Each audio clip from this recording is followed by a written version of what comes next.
Selamat datang di channel Cerita Cinta. Channelnya cerita cinta romantis. Sebelum lanjut mohon dukungannya dengan like dan subscribe dulu. Pelet hitam pemikat Sukma. Bagian ke-16. Yati sembuh. Arman makin mengenaskan. Apa-apa? Apa mbok? Ujar Yati tertegun. Matanya menatap Nanar. Itu mbak. Tangan mbak. Tangan. Seru Mbok Minah dengan telunjuk terulur. Gemetaran, seolah ada beban berat yang tak kuat dipikulnya. Tangan apa mbok? Tanya Yati seraya menggerakkan kepalanya berkeliling. Ia sempat khawatir kalau makhluk itu mengikutinya sampai ke rumah ini. Dahinya berkeringat, wajahnya pucat. Ia masih ingat betul bagaimana kali terakhir ia bertemu makhluk itu hingga sekujur tubuhnya kaku dan lumpuh. Itu mbak, tangan, ucap Mbok Minah lagi, masih dengan tangan terulur. Tangan apa mbok? Ucap Yati lagi seraya mengangkat tangannya. Seketika ia menjadi sadar, telah terjadi keajaiban padanya. Segera ia berseru keras. Mbok, mbok, tangan Yati mbok, tangan Yati. Ujarnya dengan tangan terangkat. Ya, tangan itu bisa terangkat. Tangan itu kembali normal. Yati bersorak gembira. Mbok, ya Allah mbok, tangan Yati bisa digerakkan mbok. Ujarnya gembira. Kedua wanita beda usia itu pun berpelukan. Mereka sangat bahagia dengan keberkahan yang baru saja mereka terima. Di saat yang sama, tiba-tiba muncul Kong Bitun dari ruangan belakang seraya melinting rokok lobotnya. Ada apa nih? Kayaknya pada lagi seneng, ucap Kong Bitun pada mereka. Mbok Minah yang tersadar dengan kehadiran pria tua itu segera menyahut. Iya Kong, Yati sudah sembuh. Tangannya bisa digerakkan. Kasih tahu mbak. Kasih tahu. Ujar Mbok Minah pada Yati. Iya Kong. Lihat jari-jari saya Kong. Lihat. Ujar Yati seraya menggerak-gerakkan jari jemari itu ke atas dengan gembira. Begitu besarnya kegembiraan itu laksana ia mendapat hadiah yang sangat besar. Rupa-rupanya dia tak bohong. Dia telah pergi. Ucapnya pelan seraya menghisap rokoknya. Kong Bitun tersenyum senang. Dia matinya jari jemari itu. Disentuhnya ujung-ujungnya untuk memastikan jari itu dalam kondisi baik. Gimana? Terasa? Tanya Kong Bitun merangsang saraf di ujung jari. Iya Kong, terasa. Terima kasih banyak Kong. Ucap Yati penuh hormat. Alhamdulillah. Ini harus diberitahu Dokter Andri. Mudah-mudahan kutukan yang ada dalam dirinya pun telah hilang. Mendengar kata Dokter Andri, mendadak Yati termenung. Ia takut jika responnya tidak sesuai harapan. Ia tahu, di sana pasti Dokter Andri sedang memadu kasih dengan wanita cantik itu, Michelle. Wanita berambut pirang dengan tubuh yang seksi.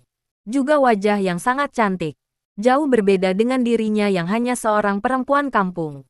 Jangankan orang lain, saudara tirinya pun telah dengan tega menghancurkan hidupnya.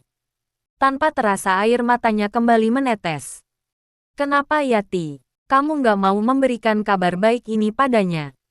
Terlihat sedikit keraguan pada air mukanya. Kamu kecewa padanya? Tanya Kong Bitun lagi. Yati menggelengkan wajahnya. Enggak Kong.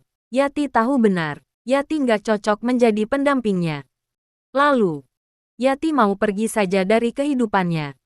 Sesaat Kong Bitun terdiam. Dirinya paham apa yang menjadi pertimbangan Yati.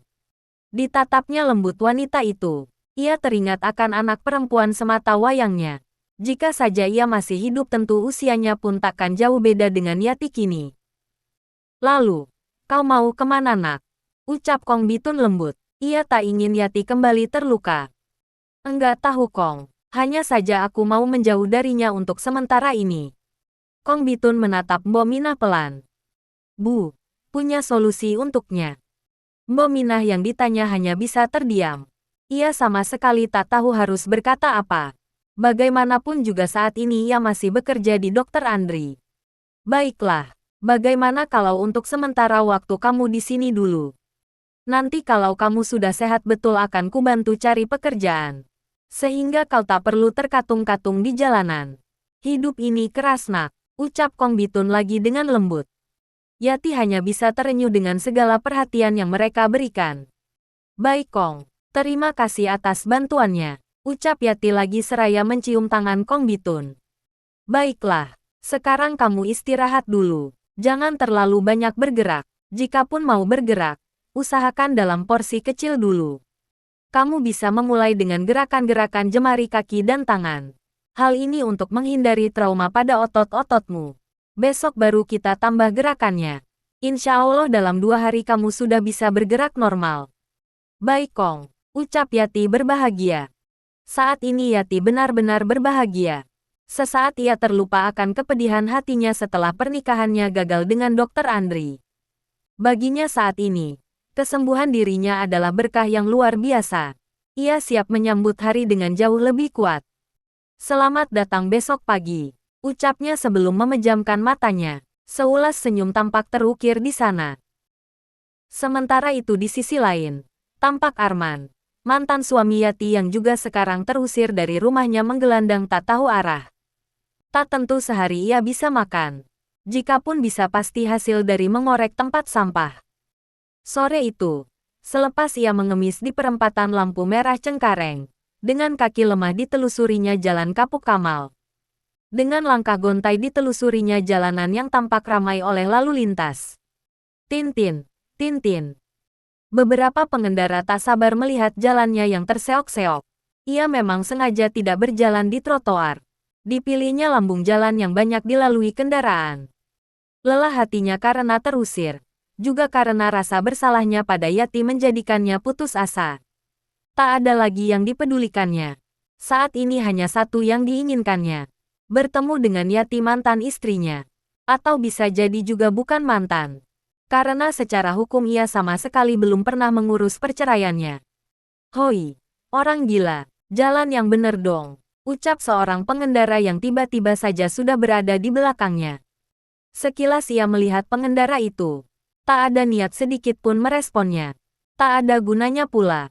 Hei, kau ngeliatin? Nyolot ya, ujar pengendara tadi seraya menjejakkan kakinya pada tubuh Arman. Hingga sesaat tubuhnya oleng dan terjatuh ke kubangan air. Melihat lawannya jatuh, bukannya ia merasa bersalah. Justru ia senang. Bahkan terdengar gelak tawanya dari balik helm yang menutupi wajahnya. Haha. Rasain lu, seraya terus melaju pergi. Sementara Arman ngomel panjang pendek tak karuan. Di saat itu, tiba-tiba pandangannya terpaku pada satu sosok. Sepasang laki-laki dan perempuan. Mereka tampak berjalan mesra bergandengan tangan. Si lelaki mengenakan jaket hitam dengan tangan digulung. Sedangkan si wanita tampak cantik dengan rambut ikal diurai sebahu dan setelan dress merah muda. Melihat pasangan itu, sesaat ingatannya kembali pada Yati. Ia sangat merindukannya. Ia ingin sekali mengatakan bahwa ia menyesal sudah berbuat jahat pada istrinya itu. Seorang wanita kuat yang bahkan sudah menjadi tulang punggungnya selama ini.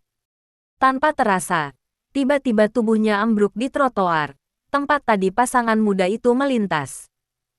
Bruk. Dan sesaat kemudian, semuanya gelap. Pagi yang cerah. Secerah harapan akan kesembuhan total Yati. Pagi ini ia sudah mengatur jadwal, akan mulai berjalan. Ah, sudah jam 6 rupanya. Batin Yati seraya melirik jam dinding. Ia bangkit dengan merayapi tembok. Tak mudah untuk langsung bangun setelah sekian lama tubuhnya dipaksa beristirahat total. Dirasakannya otot-ototnya masih lemah dan tak bertenaga. Terlihat juga agak kecil dari ukuran seharusnya.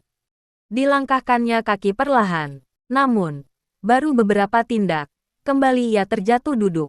Otot kakinya belum mampu menopang beban tubuhnya. Tak mau putus asa, dicobanya lagi kaki melangkah. Kali ini tak perlu terlalu jauh. Cukup beberapa langkah itu pun sudah cukup. Ia tak boleh terlalu memforsir. Tenaganya harus cukup kuat untuk kembali melangkah maju. Ia harus menjadi wanita yang kuat. Dunia itu kejam Yati, batinnya. Nah, bagaimana nak Yati? Sudah lebih baik, ucap Kong Bitun seraya membawa semangkuk ramuan herbal. Nah, Mbok Minah, tolong urut-urutan kaki Yati ya. Dimulai dari telapak kaki hingga paha. Jangan ada yang terlewat ya. Ujar Kong Bitun seraya menyerahkan ramuan urut itu pada wanita tua itu. Insya Allah 2 hari lagi, kamu sudah bisa berjalan normal. Yang penting rajin diurut dan rutin dipakai ramuan herbal ini. Jangan lupa juga jamu yang sudah aku buatin diminum. Paham? Ujar Kong Bitun yang langsung diiyakan Yati. Bruk, tiba-tiba sesosok tubuh jatuh berdebuk dan tergeletak pingsan. Tampak sangat mengenaskan keadaannya. Sekujur tubuh kotor oleh debu dan keringat. Rambutnya yang ikal gondrong dibiarkan panjang tak terurus. Begitu juga dengan kumis dan cambangnya. Kumal dan kotor layaknya sapu ijuk. Sementara dari badannya terpancar bau apek yang luar biasa. Entah sudah berapa lama tubuh itu tak tersentuh air mandi. Cih, gelandangan. Umpat seseorang tak mempedulikannya. Dilangkahkannya kaki begitu saja melintasi tubuh yang tergeletak tak berdaya itu.